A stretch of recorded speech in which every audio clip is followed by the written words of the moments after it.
Anyway, to Men's Couch. We're back again, season 6. This has been a lovely season, a lot of growth and a lot of just exploration.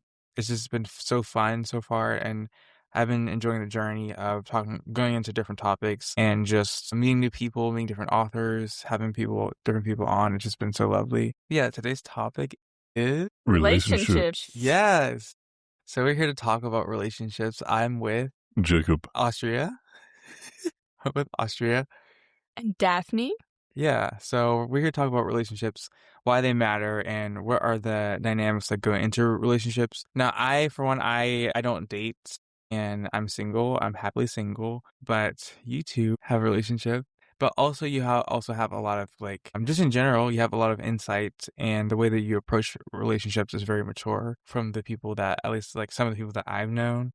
And I think it embodies what relationships can be. You look very serious. Aw. Why are you looking serious at me? I'm listening intently. He's like You have a lot Hitler. of nice things to say. He's like Hitler. I'm scared. But yeah, and even just when it comes to our friendship, we can talk about friendship and relationships. But when it comes to our friendship, you're very you're the way that you go about it. It's I feel that I matter. And I don't have to second guess myself or second guess if I matter. And same with you. We have a very Yes, of secure course. friendship on Yeah. the attachment scale. We have a very secure friendship and dynamic. So for that, I'm thankful. Absolutely, yeah. Me too. So Are you gonna cry? no. Yeah. So what are some of the components that you feel that involve a healthy relationship? I mean, I'd say open communication is the go-to. Jacob and I talk about things if any misunderstandings arise, and also just Yeah, communication is absolutely essential. One issue that we've just witnessed a moment ago is the lack of communication and how that can exponentially increase the severity of an otherwise insignificant issue. I feel like true. a big thing with our generation is lack of follow-through. We use whether it means ghosting or just blocking or anything that kind of puts us in a position that doesn't make us responsible for a communication or a relationship. When you do that to someone, when you ghost someone or don't follow through, your actions are communicating that they don't matter. And we all matter. We all need to know that we matter. If we do these things, if we're acting in immature ways, then we can't have the relationships that we want, because we're kind of quote unquote sabotaging good things if we're not following through, if we're not communicating. I think the issue with why our generation struggles with communication and relationships is because that requires a lot of vulnerability, and people don't want to feel responsible for how someone else feels. And so in turn that leads to, I don't want to be responsible for this. I'm going to hit the pause button and just leave or dip. I feel like that happens to me a lot. The dipping. Yeah, I've definitely faced similar challenges navigating friendships and romantic relationships. And that's one thing I like about Jacob and I's relationship is I have a secure attachment style for once. Because although he is a sparse texter, everything he writes, I know he means, and it doesn't everything he writes has meaning to it. So even if there is a longer time in between, I have no question that he's not trying to ghost me, he's not avoiding me. But, in some other more immature relationships, I would seek more frequent texts and try to uncode what that meant, that they weren't texting me in the amount of time, a few hours or something. But I think that's one great thing about us is I feel secure, and it's really easy in ghosting culture to feel anxiously attached. Yeah, I really relate 100% with a lot of things that have happened in my life, whether it be ghosting or blocking. I feel like when you do have a secure connection, you're kind of well, if there's the healthy space, then there's well, are they not interested, or are they kind of going to reject me down the line? You can have those fears because you've experienced that. You've experienced the avoidant thing where you have to kind of overcompensate before. Where you've had to overcompensate before and overcompensate for someone's lack of communication by frequently texting them, because they're not gonna pitch in with communication, and that could leave you kind of like exhausted and drained. I've been in a lot of situations like that. Yeah, I think. Sorry, I got distracted by someone outside. I'm gonna edit this. Yeah, about us, about our relationship, our friendship. I FaceTime you like almost every day Yeah, at least one time, multiple times usually. about like our secure friendship. What do you have to say? I think that we have consistent communication. Yeah, I think that everything that we say is direct, yeah, so you don't leave me guessing as to what you actually mean. We've never really fallen into conflict, but I think that if we do, yeah, it won't be hard to resolve. yeah. I think like the only time I can think of is like that party, and I just like communicated to you like my feelings and how I felt, and then like the day after we kind of was it the day after? Yeah, the day after we kind of like resolved that through open communication. So I think what happens a lot of times is we don't communicate our feelings because we're afraid of the person's reaction, and then we make a story about the situation, and that person makes a story. So that what happens is we never get to like the actual problem, and then it just can get worse, and we can get like more distant. But that's not like that's something that I like me and Alex like value highly when it comes to building friendships, building like this whole community. Was like we value communication and being upfront and being honest. Yeah. In my own personal life, which you guys know, we're not going to talk heavily Hmm. about this situation, but I've had like people that have blocked me because they were afraid of communication and also dealing with their own issues. So much so that they could not, or they chose not to do it in a healthy way. That's an example of what I don't want in a relationship or a friendship is someone just not being upfront and not um yeah, not being honest, and also kind of sending confusing messages about who they are is something that I don't want, but I've experienced. And there can be grace in those situations, understanding that what the person's going through. But once you understand what you value, then you kind of attract that, if that makes sense. Like you guys kind of like attracted each other because you guys both value like open and honest communication and open and honest, just like showing up as just yourself. Yeah, I think it's very important to be yourself, especially if you are, find someone you like, and you have some chemistry going to just fully be yourself, because then they'll either accept or reject that, which can be hard. It Yeah. puts you in a vulnerable place. But if you put yourself out there and you consistently show up as yourself, then it can work out into something beautiful, like Jacob. Healing with that. Yeah, I would say we have a pretty secure Oh yeah, friendship. Like I'm not like worried like you're just gonna ghost me or like I um, have no worries ever about yeah. our friendship So devolving yeah, into a ghost yeah, like I'm not. of friendships past. Yeah, and it's like something like actually now that you mention it, it's something very different than what I've experienced. Like I've never like experienced a more secure friendship. So like even just meeting you kind of like taught me how to just be myself and be okay with just normalcy, if that makes sense. Like it's just so I'm normal. normal. It's just so normal, and it's not like here today and gone tomorrow. It's just like Yeah. always consistent. I think it's what everybody wants and needs, but the problem Hmm. is there's people like there might be people out there that are inconsistent because they're more avoidantly attached and they can't give you that consistency. So when you experience that, you think everybody's like that, but you just have to meet the right people. And if you're like, in a transition season, or if you're coming to college, or you're in a transition stage of your life in any area of your life, it's good like you said to put yourself out there because it's so easy to want to like seclude yourself, especially if you've been through a lot of like stuff. Oh yeah. It's so easy to give up Yeah. and throw in the towel on like relationships and people. You have a lot to say with that. Yeah, that's how I felt about this one. I had some pretty poor relationships that left me very anxious and Yeah.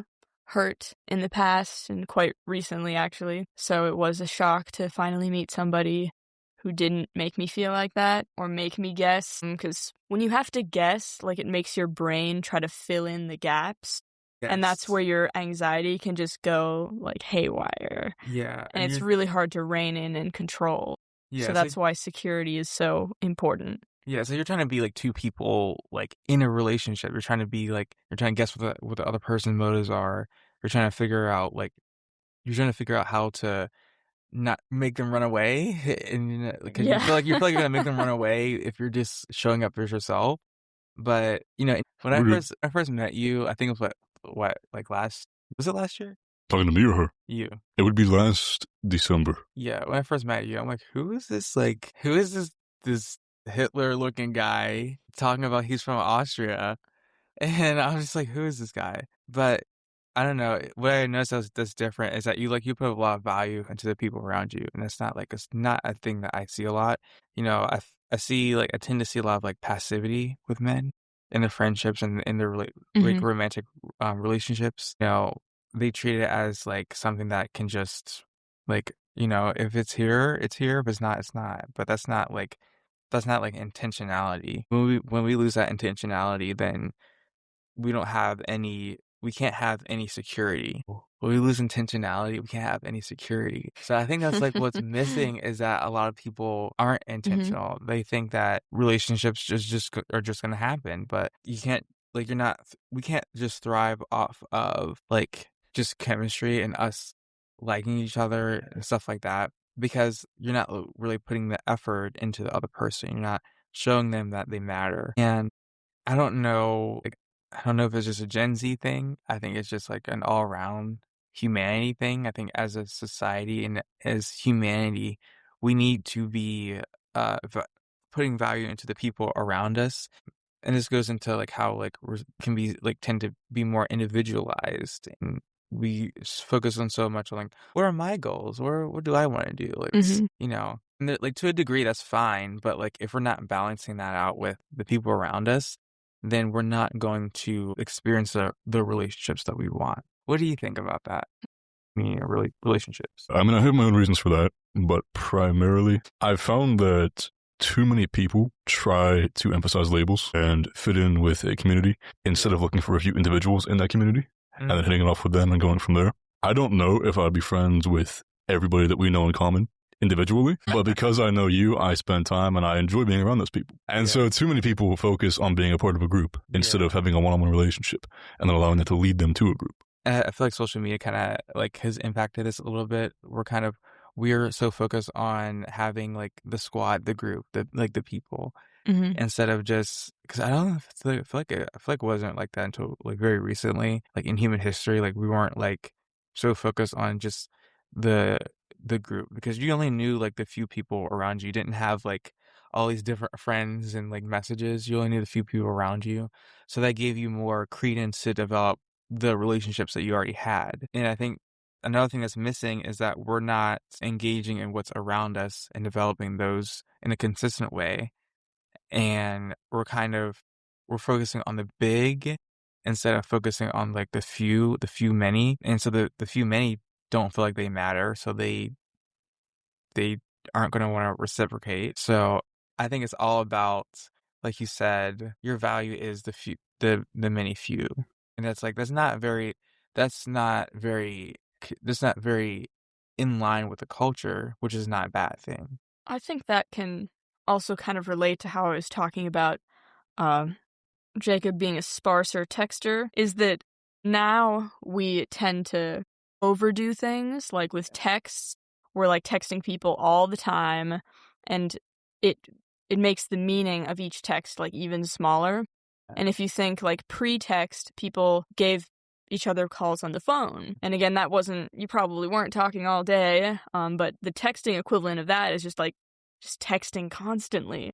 It does take away some of, I think, the connective properties of having those shorter. I'm okay Thank you, with that. Toby. I appreciate you very much. Huh? So do I. Yeah, Toby, because it's also like even that's his way of communicating care, and that's not normal. Like I don't have that's not quote unquote normal to the culture. I don't have people like just messaging me that consistent. So like to me, that communicates this Mhm. person really cares about me and I matter. Sometimes that could be a bit like I wouldn't say scary, but like it's I'm not like used to it. I'm not used to people like doing that. So over time, I just realized that this is this person's way of communicating. It's actually like a gift because not everyone can do that. Not everyone takes time out of their day to send 6 messages, but it's not like it's not a bad thing, but it's different.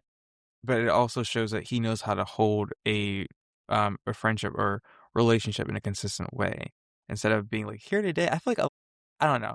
I don't know about you guys. I feel like some people like this isn't like talking about people, but I feel like a lot of people are like here today, gone tomorrow. Like they don't like they I don't know. I just feel like they don't see relationships as investments, but as more of just a thing that we do for fun when we can because we're so busy. True, yeah. And when that happens, then we're not engaging at the level at our fullest potential. So when we're so busy or when we're so in that mode, we're not inviting people into intentionality. And I'm also like kind of noticing this on campus for whatever reason. The apartment has become known as the hub, like on campus. The hub. Like now it just like which I'm surprised. Well, I'm not surprised. I'm surprised and I'm not surprised because I'm surprised because I didn't like realize it was that like I don't know like what the word is. It was that like meaningful or whatever just to have people over because I have people over literally like any day I can. Like last night was like a kind of like a Monday night party, if you will. We were like not too many of those around because we like I was cooking. I was making waffles and bacon, and then just people just came just to chill out, and that to me that shows that I represent the gift of hospitality and providing space, and your family also has a gift, and you have a gift as well because you just like have people over, and I'm always like worried like I'm gonna upset your dad if I come over. Yeah, no, they're happy to have you. So, which is like good to hear because I told him he was too old. But yeah, I don't know. What do you like? What I'm curious about, like what you two value in a relationship. I value patience in a relationship. I think the foundation of longevity in relationships and of genuine happiness starts with patience. It gives you the capacity to understand the person that you're in the relationship with, to forgive, to just take time to listen to and really get to know. Whereas impatiently, you might push ahead and offend them or drive them away. Patience will definitely draw them near to you. I think that's a very wise thing to say. He's not patient with me though. And, I'm just kidding. Because that's definitely led to some failures in previous relationships of mine. If you go, too intensely, too quickly, without actually getting to know someone, things can go downhill and just dissolve into nothingness instead of build. And I've definitely noticed the patience in this relationship has brought great things. What do you value? What do I value? You value a lot of things. Too many to say. So is this with which kind of relationships should I just talk about? Any kind. Genuine, being genuine, since you can often find yourself in friendships that are kind of one-sided. I've experienced it. Yeah, definitely one-sided. Or maybe it's just a kind of a surface level interaction, which can be okay for like certain situations. Like in college, you do have a lot of like, acquaintances and people that you kind of hang out with like at the hub. But it is important to have some like some really strong friendships so you actually feel like not alone. Yeah.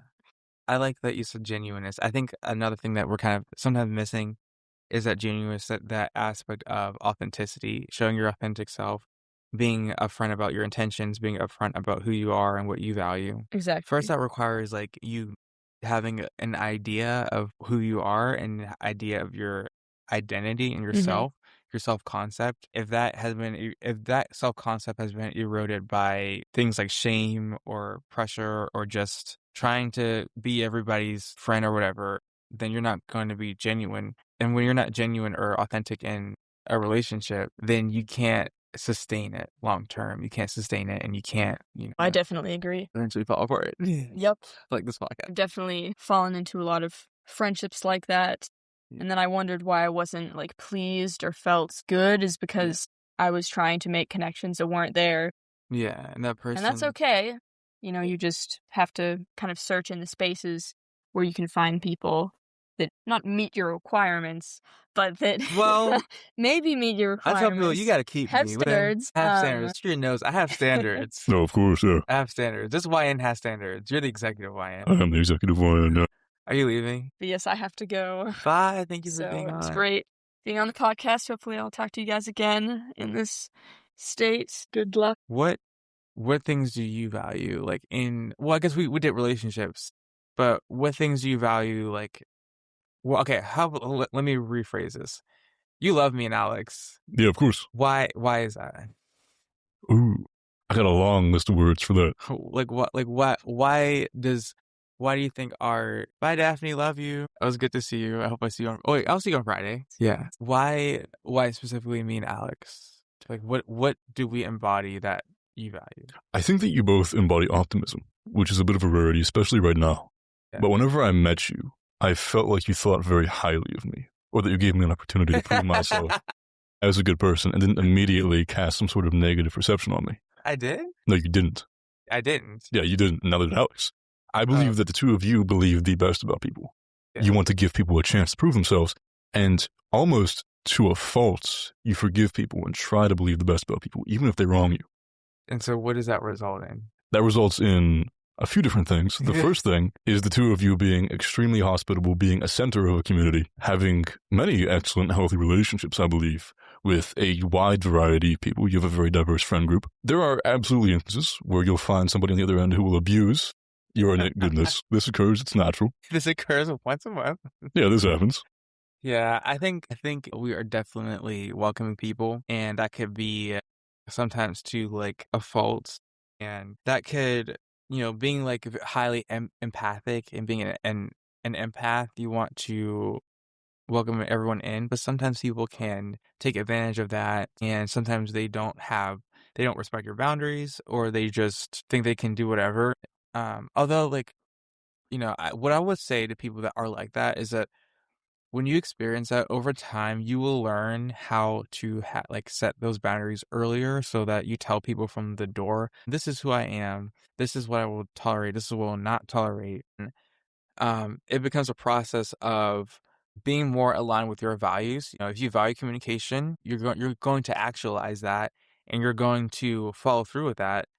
When you do that consistently, that communicates like to the other person that I cannot ghost them, or I can't do this. If this person has these boundaries up already, then I can't take advantage of them. Not that they're thinking that consciously. People get the hints like of who you are, like, and then they kind of back away. But yeah, I've had many instances of me kind of being like, because for me, as a rising therapist, I'm going to be like the caretaker. I'm going to be like Sure, yeah. the sensitive one, the one that wants to help people. Also, I feel like you're like that too. Sure, yeah. Why do you say sure? Yeah. Yeah, I'm sure we could think through our memories and cite some instances of that being the case. Yeah, I think you are too, and I feel like that's what draws people into you, is that sense of I value you, and how I show that is I show up. It's also like a thing about consistency. How do you feel about the FaceTime videos? Not the FaceTime videos, but when I FaceTime you. FaceTime is fine. Yeah. Yeah, I mean, I cover my cameras for privacy because I have ops everywhere. But I think it's excellent. I think that consistent communication can make somebody feel heard and valued, and that's very, very important.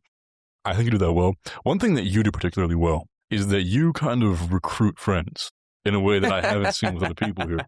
But whenever you see people sitting alone, you generally do go out of your way to make sure that they feel seen and heard, and they get invited to things. And you've done a fantastic job of that, and you are what most campuses need more of. Yeah, I think it's what I value, and it's kind of like, I've talked to a social friendship psychologist about this, is kind of like this idea that everybody already has a friend, so why even try? Why even be intentional? Why even like put yourself out there? But the problem is everyone else is thinking that, and they're not taking a step to actually put themselves out there.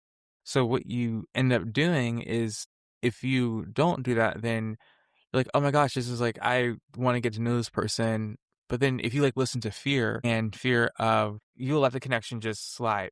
And then like the issue is, like, when that happens, you're not getting the connection that you want. So whereas what I do is, and also, I don't know if you know Young. I do not. Okay. Anyway, so Young, that's kind of how I met him. He's like the German exchange student here. Is I literally just saw him by himself, and I'm just like, I went up to say hi. And I don't know if it's like that we don't do that anymore, because John Tucci knows what he's talking about. We don't do that anymore. I don't know if it's that we don't do that anymore, but I think it's also that we're so afraid. We're so like afraid of other people in a sense. We're so afraid of making ourselves look vulnerable by just trying. And really, maybe that person really needed you to try all along so that they could get to know someone and be connected to a community. Because that's kind of how I am. It's like I do it, and I wasn't always like that. I was always like kind of like I always felt like this trait of myself is weird, but I actually like over time, especially like recently, like in college, I had to hone it and kind of steward it so that I could put myself out there and be comfortable doing so. I don't know if that answered your question, or I don't know. Sure, yeah, I can relate to that as well. Whenever I went through primarily my middle school and my high school education, I was terrified of the what if will happen. What if I introduce myself to this person and all of the negativity that could occur following that. And there was a lot that can go poorly. But as I got older and started talking to more people, I realized that as I was focusing on the negative, I was focusing on a possibility that usually would never occur. And so that inverted my mentality to ask, what might I miss if I don't introduce myself to that person sitting there? I think we tend to miss out on a lot when we do that. I think just that fear, I think is normal to have that fear when you're trying to get to know someone and trying to put yourself out there. But we shouldn't be driving our connections by fear. We need to be, a lot of people are waiting for the fear to not be there. You actually need to like do it while you're afraid. And that's kind of how I met like a lot of people, is like, I'm afraid right now. It's gonna be awkward, because I also think we when we're looking at like social media and stuff, we see things that are very curated, and you don't see like the messy parts of the awkwardness of relationships, that we compare that to real life. So we feel that if there is awkwardness, then that means I'm doing something wrong. But actually, no, it's just awkwardness is a part of being human. And really, what's going on is we're not allowing ourselves to be human together. We're not allowing other people to be messy. We're not allowing ourselves to be messy. And when that happens, we don't try because we feel that it needs to look like this. And when it doesn't, then that means I'm doing something wrong. Absolutely. I think that too many people have had their worldview about so many things, especially social interactions, formed as a result of the content they've consumed, whether that be movies or YouTube videos, whatever form of content they've consumed, and they've mistaken what they've seen for real life. Yeah. I think that's like the ideal, but no one's relationships are like ideal like that. We need to learn how to live out things and try and live out and figuring things out as we go along, instead of just people are kind of looking for a manual for relationships, when really all they need to do is just take the first step and keep taking like the next step and Absolutely. the next step. And I believe that the sort of manual that you look for right itself as you experience the relationship, because there's no one size fits all. Not everybody has the same conflict resolution strategy. Not everybody has the same amount of patience or the same interests. And so as you get to know somebody and as you go through various events, whether they be positive or negative with somebody, you will learn how to work alongside that person and you will find your relationship. Are you patient with me? Yes, I haven't had to be. You haven't tested my patience. I think I think like you said, the good thing about us is that it's like open communication, and it's not something that I'm used to necessarily in a friendship. Are you used to that, or is it just like, is it new to you, or is it something that you've experienced?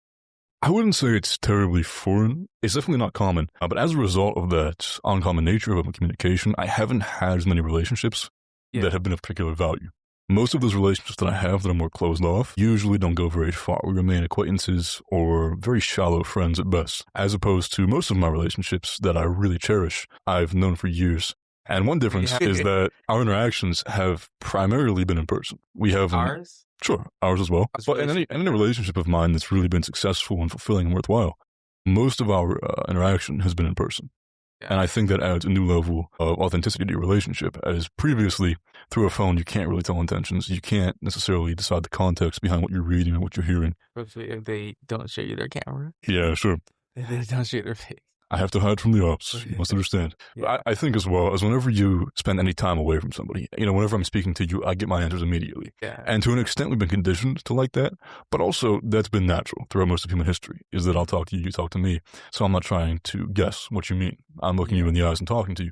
One issue, especially whenever you have time, if you text me and then I take 3 days to respond, we naturally assume the worst things. So if we're at any point in our relationship that we're experiencing controversy or difficulty, I don't think I text you that much. Sure, but naturally. Wait. And not even we as in me and you. Oh, okay. Yeah. But I think we as humans, especially in our generation, will automatically assume the worst. It's just our nature. Yeah, we put value. We say that our relationships are validated by the frequency and like how much contact we have. Like the frequent doesn't mean quality. True. So frequent meaning like, oh my gosh, they call me every day. They text me every day. For some people that works, like with Toby, that works. But True. I think when we're not back in the day, you weren't like calling or texting people every day. That gets very overwhelming. And I think and then there's like this whole thing with, are you on Snapchat? I'm No. not on Snapchat. So like people like, not to throw like friends under the bus, but like Chloe and like Alex and whomever that do Snapchat, they'll do these things called snap streaks. I don't understand it. I guess it's like you send a picture to people. Is that correct? Yeah, you send a picture every day, so you both have to snap each other, and then you can keep your streak going. Yeah, that's too much. Like I can't. Yeah. And if you're not, I'm not saying that their friendship is like based off of that, but I feel like if some people's friendships are based off of social media and how much like they're sending pictures toward each other, then you might need to question like quality of it. Well, that's a very good point with Snapchat. I did use Snapchat whenever I was early in high school, and whenever we had those streaks, there would be no substance in what we sent each other. I would send people a picture of my floor, and I would get a picture of a ceiling bag, and that would be how we maintained our streak. But on the contrary, whenever we have a relationship like Toby, like I get a message every day, good morning, how are you doing? I think that we're so used to people being distant and cold and inconsistent that whenever somebody is really warm and consistent and cares about us every single day, it's our innate reaction to kind of throw up a red flag and back off, just because we're not used to that level of warmth and concern. Yeah, I relate to that because like before Toby and like before like a few others, like Nicholas is definitely like very, very consistent like in communication. Like, sometimes like more consistent in a positive way, in a way that I'm not used to. In Toby as well. Like they're consistent and like it makes me really reflect on my life of like past friendships or relationships of people not being, I've gotten so used to people being inconsistent that I'm like when people are actually showing up, it's kind of feels weird in a way. That's what I'm saying, exactly. And it's like, well, like, do I matter that much? Like, whoa, like, it's just, we kind of like, we're so used to so starved people being false that even authenticity feels false. We're so starved of that, like people showing up, people being authentic, that we get to a place where we're like, can I trust this? And even like with you, to throw you under the bus, like even when I do FaceTime with you, it's kind of like it's consistent, but it's also like I always assume that you won't pick up, and I'm always surprised when you do. So to me, you allowing me to do that is surprising, and it being okay. It's like, this is okay. Like, it's not weird that I FaceTime him like almost every day. Yeah, that's not something I'm used to at all. I've never really used FaceTime, although of all of the electronic forms of communication, I do think that FaceTime or even video calls have the possibility of being the most genuine and the most easy to understand, because texts and even calls have a tendency to leave you guessing. I'll FaceTime this man in class. I will be in the middle of my class. In class, and I'll you're have going to bed. Nothing better to do, so I might very well pick up in class. Yeah, I'm not used to people being okay with that, because when I've like shown up like that in other cases, people have just gone the other direction, and to even park there, and dealing with recent situations where people have like literally just like ran away from me. When that has happened, it like when you're so used to that, dealing with that level of inconsistency and people doing that, then you feel that you're being too much, or am I too much, or am I too much for other people? Am I asking for too much? And you get into that spiral. The problem isn't that you're too much. The problem is you're surrounding yourself with people that cannot be inauthentic, that don't have the capacity to hold a genuine connection. in a consistent way. Sometimes the problem isn't you, the problem is like what's around you. Sometimes you just need a different fishbowl, if you will, for lack of a better Sure. metaphor. Sometimes you just need a different thing. And when you're in I didn't let those situations stop me from putting myself out there and making friends. Otherwise, you wouldn't be here.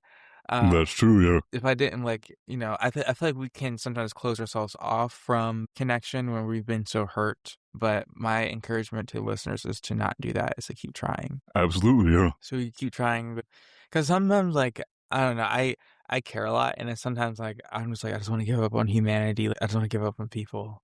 Sure. People are so like messy. So I just want I just want Austria to be gone. Okay. I just want to give up on humanity. Like, have you ever felt that way? Sure, yeah. Give up Yeah, on- it's really easy to let a past experiences drag you down. But if you let a negative experience dictate what you do going forward, you're only going to suffer negative experiences. Yeah, it's definitely like a self-fulfilling prophecy. Yeah. But anyway, this has been like a great podcast. It's been a good It's episode, been yeah. unexpected in a way, because other people were supposed to be on, but they kind of didn't come on. So I will address that later. But yeah, I think we've covered what we wanted to cover. Is there anything that you wanted to say? I'm good. Get out there and pursue great relationships. Yeah, I would to add to that, to listeners, I would just say, just keep going, just keep pursuing. Don't feel insecure about pursuing people, because socially we need each other as humans. We thrive off of needing each other. It's easy to get sucked into a culture of individualism and not put value in relationships, but that's the default. You have to do is swim against the current and just keep going and keep trying. And eventually you will find people around you that value the same thing. Very true. All right, over and out. Peace. Peace.